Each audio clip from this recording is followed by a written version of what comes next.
What happens when whispers about money transform into a legal reality that shakes the royal family to its core? For Prince Harry, that moment arrived quietly, yet with seismic force, as reports surfaced that his inheritance from Princess Diana had been officially frozen. This unprecedented decision was not a reaction to tabloids, gossip, or personal disputes. It was a calculated move grounded in law, tradition, and the meticulous foresight of Diana herself. Behind closed doors, senior palace officials approved the suspension of all trust distributions tied to Harry, triggering a chain of events that would ripple across the monarchy and beyond. Questions of lineage, eligibility, and the intentions of the late Princess Diana suddenly became matters of public fascination and legal scrutiny, and the implications for Harry and Meghan Markle's future were immediate and profound. But why now, after decades of seeming calm, and what hidden mechanisms lay behind this dramatic decision? The freezing of Harry's inheritance was no mere formality. It represented the activation of a long-dormant safeguard designed to protect the integrity of Princess Diana's legacy. Known within royal circles as Clause 3, this provision had existed quietly for decades, almost forgotten, yet ready to enforce verification of biological lineage when questions arose. The palace emphasized that this was not punishment or public shamming. It was a procedural necessity, a legal pause that ensures clarity before distribution. Prince William himself confirmed the action, framing it as a precaution to uphold the trust Diana created and the intentions she carefully set in motion. The gravity of the move, however, was undeniable. For the first time, the monarchy openly applied a measure designed to protect inheritance against uncertainty, transforming what might have seemed a private financial matter into a historic, structural action with long-term implications for succession, public perception, and the continuity of royal legacy. Clause 3 was never about behavior, scandal, or reputation. It was about certainty, pure and simple.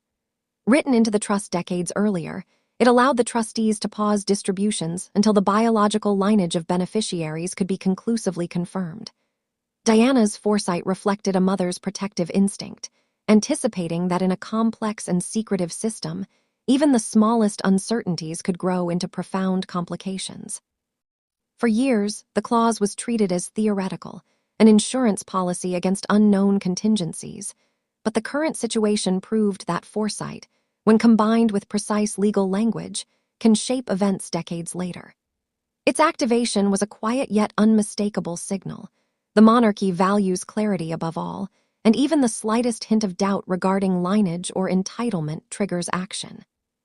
This principle now set the stage for scrutiny, investigation, and inevitable public curiosity. Princess Diana's control over her estate was absolute under English law, which grants broad testamentary freedom.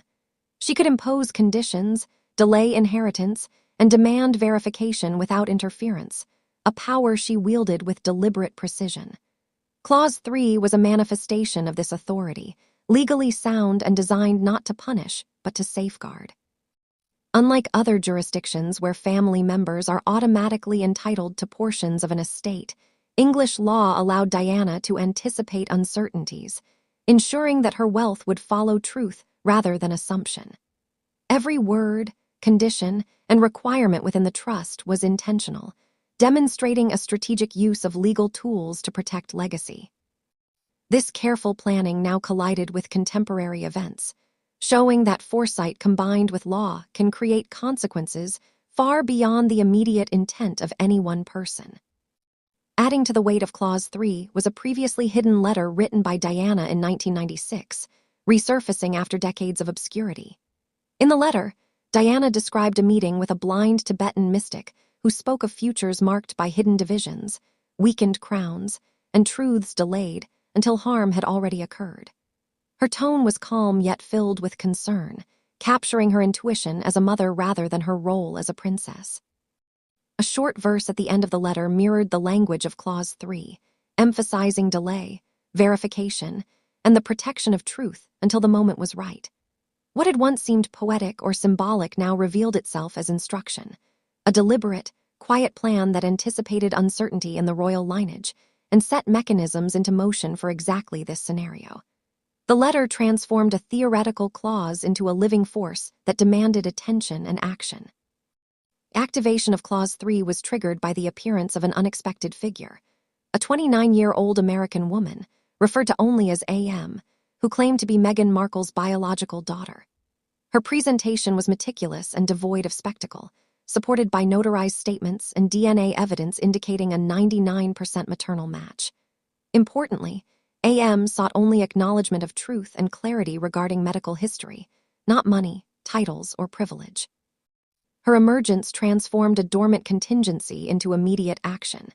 The existence of her claim forced the palace to confront uncertainty and verify lineage, activating Clause 3. In this scenario, precision and evidence mattered far more than gossip or scandal, and the presence of AM ensured that the system could no longer remain idle. The investigation into Meghan Markle's past revealed a series of quiet yet consequential events: a rumored hidden engagement, a possible brief marriage to Joe Giuliano, and the suggestion of an unbaptized child in mid-1990's records.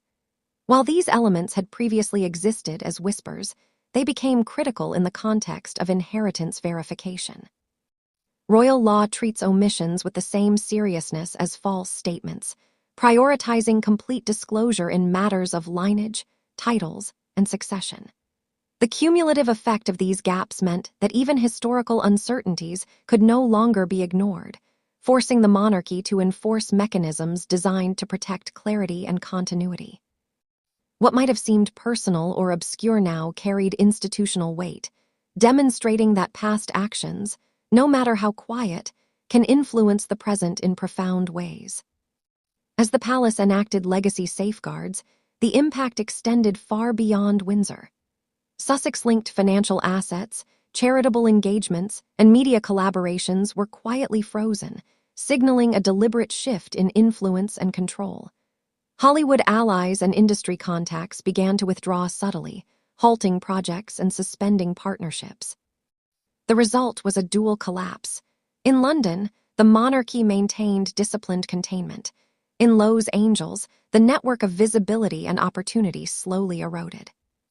Influence without access diminishes, and visibility without verification holds no power. The contrast highlighted a stark reality.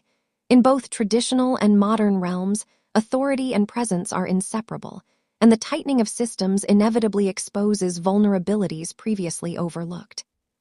By January 18, the crisis reached a historic peak. Harry departed Montecito quietly, carrying his mother's will and legal documents that represented both his inheritance and the weight of expectation. King Charles, drawing on seldom-used legal powers, enacted dormant provisions to halt recognition of descendants with disputed claims. The decision emphasized the principle that inheritance requires verification, and restoration cannot occur without certainty. For Harry, the choice was stark. Navigate the pull of family duty against personal relationships, understanding that the monarchy's survival relies on clarity, law, and precedent rather than sentiment or allegiance. The palace moved with meticulous precision, consulting archives, verifying letters, and following protocols that had existed for centuries but rarely enforced.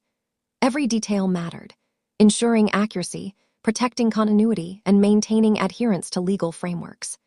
The process was quiet, deliberate, and systematic, underscoring that even in the modern era, the monarchy operates as a disciplined institution where procedure outweighs spectacle.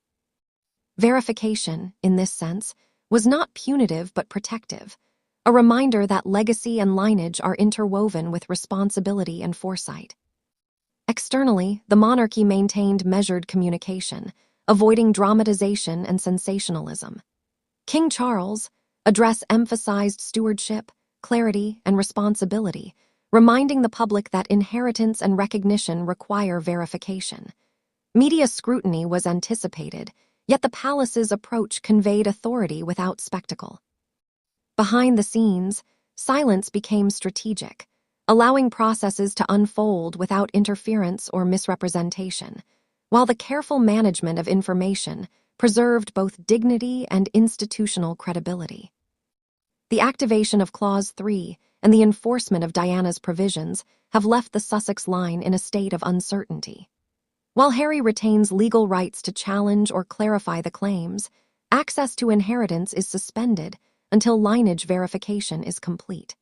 The broader implications extend to succession planning, royal continuity, and the protection of Diana's carefully constructed legacy. The events underscore a timeless lesson. In royalty, law and tradition intertwine with personal history, and even the most private intentions can carry extraordinary influence decades later. The story of Prince Harry's frozen inheritance illustrates a monarchy where foresight, law, and duty converge to shape the future. Diana's intentions, long hidden within Clause 3 and a private letter, now govern real consequences, compelling verification, accountability, and respect for legacy. For Harry and Meghan, the path forward is uncertain, and for the crown, clarity must prevail over convenience. This crisis reminds us that in royal life, secrets, precision, and careful planning can alter destinies quietly but profoundly. Could the Sussexes navigate this unprecedented challenge and restore access, or will the weight of history and law define their path forever? Share your thoughts in the comments below, and don't forget to like and subscribe for more revelations from the world of royalty.